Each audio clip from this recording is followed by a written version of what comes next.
Приступим. For the first time in the world, a vaccine against the novel coronavirus infection was registered. TV screen पर आकर रूसी राष्ट्रपति Vladimir Putin ये दावा करते हैं कि उनके वैज्ञानिकों ने कोरोना वायरस के खिलाफ कारगर वैक्सीन तैयार कर ली है। रूस ने इस वैक्सीन को नाम दिया स्पुतनिक 5। रूसी भाषा में स्पुतनिक का अर्थ होता है सैटेलाइट। सोवियत यूनियन ने साल 1957 में विश्व का पहला सैटेलाइट बनाया था। उसका नाम भी स्पुतनिक ही रखा गया था। वैक्सीन के नाम से ऐसा प्रतीत हुआ कि रूस एक बार फिर से अमेरिका को यह जताना चाहता है कि जिस तरह वर्षों पहले अंतरिक्ष की रेस में सोवियत संघ ने अमेरिका को पछाड़ा था, उसी तरह वैक्सीन की रेस में रूस ने अमेरिका को मात दे दी है। रूसी राष्ट्रपति ने दावा किया कि उनकी बेटी को इस नई वैक्सीन का डोज दिया गया है और वो पूरी तरह से स्वस्थ है। लेकिन कोरोना वैक्सीन को लेकर पुतिन के दावों पर वैज्ञानिकों को संदेह है। रूस ने ये वैक्सीन लगभग 76 लोगों पर आजमाई, जबकि परीक्षण का तीसरा दौर बाकी है। इसमें किसी वैक्सीन को हजारों लोगों पर आजमाकर परखा जाता है। रूस भले ही अपने देश में इस वैक्सीन का इस्तेमाल करे, लेकिन दुनिया के बाकी देश इस पर अपनी मंजूरी की मुहर नहीं लगाना चाहेंगे। तो इस हफ्ते दुनिया जहान में हम ये सवाल पूछ रहे हैं कि कोरोना वायरस की वैक्सीन से दुनिया अभी कितनी दूर है। इस सवाल का जवाब तलाशने के लिए हमने कुछ विशेषज्ञों से बात की। पार्ट 1, वैक्सीन जल्द बनाने का दबाव। I think the earliest we might see it is the very end of 2020 or the first. मुझे लगता है कि बहुत जल्दी होगा, तब भी साल 2020 के आखिरी तक या साल 2021 के पहले कुछ महीनों तक ही कोरोना की वैक्सीन बन पाएगी, उससे पहले नहीं। हमारी पहली विशेषज्ञ हैं एंजेला रेसमसन, जो कि कोलंबिया यूनिवर्सिटी में वायरोलॉजिस्ट हैं। कोरोना महामारी पर काबू पाने के लिए दुनिया भर के रिसर्च इंस्टीट्यूट और फार्मा कंपनियां 100 से ज्यादा वैक्सीन पर काम कर रही हैं। चीन की 3, अमेरिका की 2, ब्रिटेन की 1 वैक्सीन विश्व स्वास्थ्य संगठन के मुताबिक परीक्षण के अंतिम चरण में पहुंच चुकी हैं। They use 3 different technology platforms. इनमें 3 अलग टेक्नोलॉजी प्लेटफॉर्म का इस्तेमाल हो रहा है। सब इस तरह से काम करते हैं कि पहले इम्यून सिस्टम में कोरोना वायरस का पता लगाते हैं और फिर उस हिसाब से एंटीबॉडीज तैयार करते हैं। ब्रिटेन में ऑक्सफोर्ड यूनिवर्सिटी और ग्लोबल ड्रग्स फर्म एस्ट्राजेनेका मिलकर जो वैक्सीन बना रहे हैं, उसमें कोरोना वायरस से मिलते जुलते वायरस का इस्तेमाल किया जा रहा है, जो आमतौर पर सिर्फ चिंपैंजी पर असर करता है। वहीं अमेरिका में दवा कंपनी मोडर्ना जिस mRNA वैक्सीन पर काम कर रही है, उसमें जेनेटिक मटेरियल की मदद से स्पाइक प्रोटीन तैयार किया जाता है। और तीसरी विधि वो है जिस पर चीन में साइनोवेक बायोटेक दवा कंपनी काम कर रही है, जिसमें इलाज के लिए वायरस का ही इस्तेमाल किया जाता है। इन सभी वैक्सीन का सेफ्टी और इम्यून रिस्पॉन्स जानने के लिए कम लोगों पर परीक्षण हो चुका है। उसके बाद बारी है फेज 3 ट्रायल की। That's where you give it to a lot of people, thousands, tens of thousands. उसके लिए कई लोगों को वैक्सीन दी जाती है। हजारों लोगों पर उसे आजमा कर देखा जाता है। फिर देखा जाता है कि जब ये लोग नॉर्मल जिंदगी में वायरस के संपर्क में आते हैं तो कितने महफूज रहते हैं। बाकी लोगों से उनकी तुलना की जाती है और यदि वो बीमार नहीं पड़ते तो माना जाता है कि वैक्सीन सही तरीके से अपना काम कर रही है। वैक्सीन का ट्रायल जब पशुओं पर किया जाता है तो बात अलग होती है, लेकिन जब वही ट्रायल इंसानों पर किया जाता है तो इस बात का खास तौर पर ख्याल रखा जाता है कि उनकी हेल्थ से किसी तरह का खिलवाड़ न हो। You have to recruit trial participants who are in hard hit areas. इसके लिए ट्रायल पार्टिसिपेंट्स का रिक्रूटमेंट किया जाता है। जो इन इलाकों में रहते हैं वहाँ वायरस का खतरा ज्यादा है।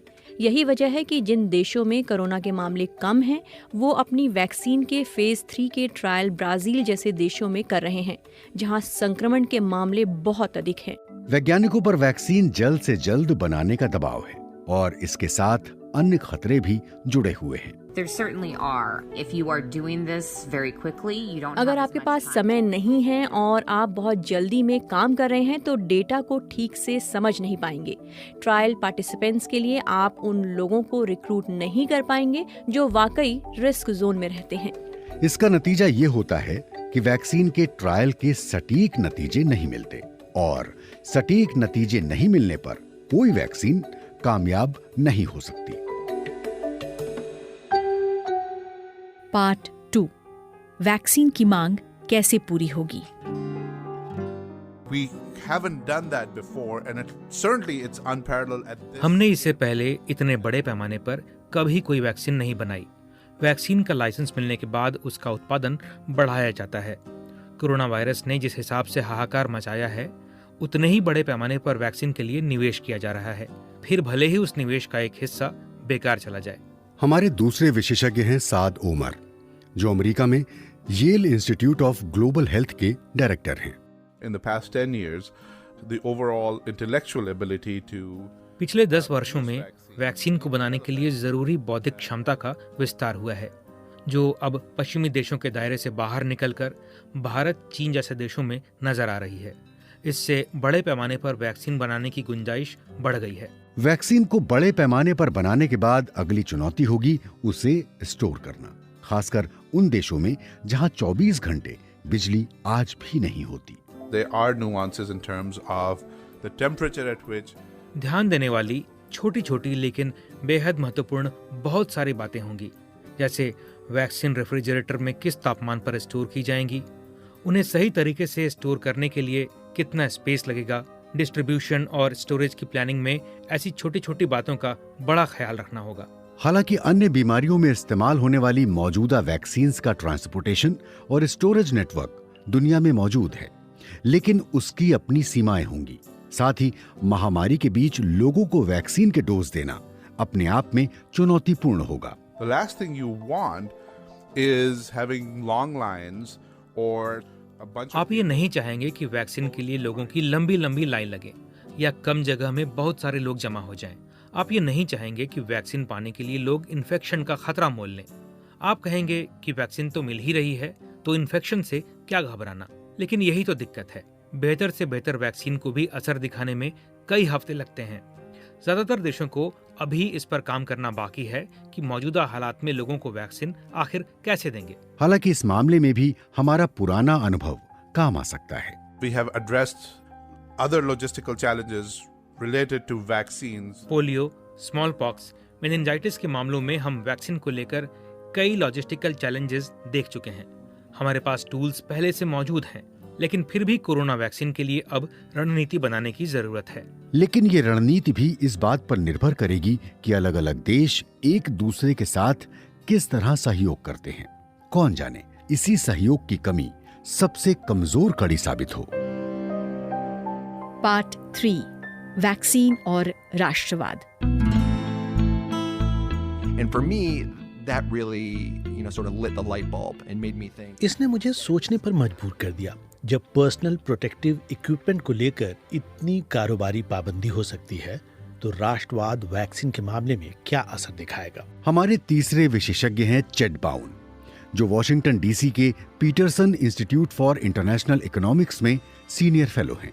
कोरोना वायरस जब महामारी की शक्ल ले रहा था, तब अमेरिका और चीन ट्रेड वॉर में उलझे हुए थे। फिर जब अमेरिका को पीपीई किट की जरूरत पड़ी, दोनों के बीच में टैरिफ की मजबूत दीवार आ गई।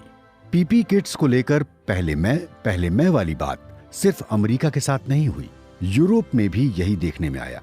कोरोना वायरस के लिए एंटीवायरल ड्रग रेमडेसिविर का भी यही हाल हुआ। अमेरिका ने 3 महीने का स्टॉक अपने नाम कर लिया। There's a number of, I think, unintended consequences of things. पहले मैं करके सिर्फ अपने बारे में सोचने के कई बुरे नतीजे हो सकते हैं। ये पब्लिक हेल्थ का मामला है। महामारी को जड़ से मिटाने के लिए उस पर हर जगह काबू पाना जरूरी है, वरना समस्या बनी रहेगी। ऐसे तो यात्रा प्रतिबंध कभी खत्म ही नहीं होंगे। कोरोना वायरस से लड़ने वाली वैक्सीन कोई भी देश बनाए, उसे दुनिया के बाकी देशों के साथ सहयोग करना होगा, तभी वैक्सीन को बड़े पैमाने पर तैयार किया जा सकेगा। चेड बाउन का मानना है कि कई छोटी छोटी लेकिन बड़ी महत्वपूर्ण कड़ियां हैं, जिन्हें जोड़ना बहुत जरूरी है। It may require little bottles, vials. Vaccine के लिए छोटी बोतलें, खास तरह की सिरिंज वगैरह की जरूरत हो सकती है, जो हर देश के पास मौजूद नहीं होंगी। ऐसे में उन्हें आयात करने के सिवा कोई विकल्प नहीं होगा। वर्ल्ड ट्रेड और सप्लाई चेन के लिए हर विकल्प खुला रखना होगा। बहुत मुमकिन है कि वैक्सीन का कोई घटक ऐसा हो जिसके लिए दूसरे देश पर निर्भर रहना पड़े। और फिर इस बात को भी दिमाग में रखना होगा कि वक्त की दौड़ में आगे निकलने वाली वैक्सीन जरूरी नहीं कि सबसे ज्यादा असरदार भी साबित हो। The first vaccine that gets found and manufactured may not ultimately be the ऐसा best. भी हो सकता है कि जो पहली वैक्सीन हो जिसे बड़े पैमाने पर तैयार भी कर लिया जाए वो बहुत असरदार ना निकले। दूसरी बात, मान लीजिए कि अमेरिका ने सबसे पहले वैक्सीन बनाई, तब ऐसा भी हो सकता है कि वो अपनी वैक्सीन शेयर करने से मना कर दे। तीसरी बात, हो सकता है कि दूसरी जो वैक्सीन यूरोप या ऑस्ट्रेलिया में बने वो पहली वैक्सीन के मुकाबले ज़्यादा असरदार साबित हो और वो देश अमेरिका के साथ अपनी वैक्सीन शेयर करने से मना कर दें। आपसी सहयोग की कमी सबसे बड़ी कमजोरी बन सकती है। अंतर्राष्ट्रीय राजनीति और दूसरी तकनीकी दिक्कतें अपनी जगह हैं, लेकिन कहीं ऐसा तो नहीं कि कोरोना वायरस की वैक्सीन को लेकर हमने कुछ ज्यादा ही उम्मीदें पाल ली हैं। पार्ट 4, मर्ज की बस एक दवा। We get a shot in the arm once or twice and problem solved. That's a एक very या दो बार ऐसा होता है कि बहुत ज़रूरत के समय हमें अचानक कुछ ऐसा मिल जाता है जिससे समस्या ख़त्म हो जाती है, लेकिन ये दरअसल भ्रम होता है और भविष्य के लिए ऐसा कोई विजन ठीक नहीं है। हमारे चौथे और आखिरी विशेषज्ञ हैं रिचर्ड फीचम, जो कैलिफोर्निया यूनिवर्सिटी में ग्लोबल हेल्थ के प्रोफेसर हैं। रिचर्ड फीचम का मानना है कि अगले कुछ महीनों में कोरोना वायरस की वैक्सीन मिल जाएगी। ऐसा मानना खतरे से खाली नहीं, और ऐसा मानने से कोरोना के खिलाफ जारी लड़ाई में ध्यान ही भटकता है।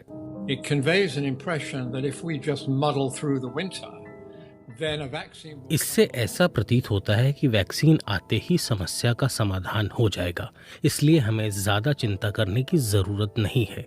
किसी गेम चेंजिंग वैक्सीन के बारे में सोचना ही बड़ी समस्या की बात है। गेम चेंजिंग वैक्सीन उस वैक्सीन को कहते हैं जो 70% से ज्यादा असरदार हो और जिसका डोज लेने पर कई सालों तक इम्यूनिटी को कोई खतरा न हो। There have been a number of occasions where this waiting for a vaccine... कई बार ऐसा हो चुका है जब किसी वैक्सीन के इंतजार की वजह से कई चीज़ों से ध्यान हट गया और कई बातें प्राथमिकता सूची से बाहर हो गई।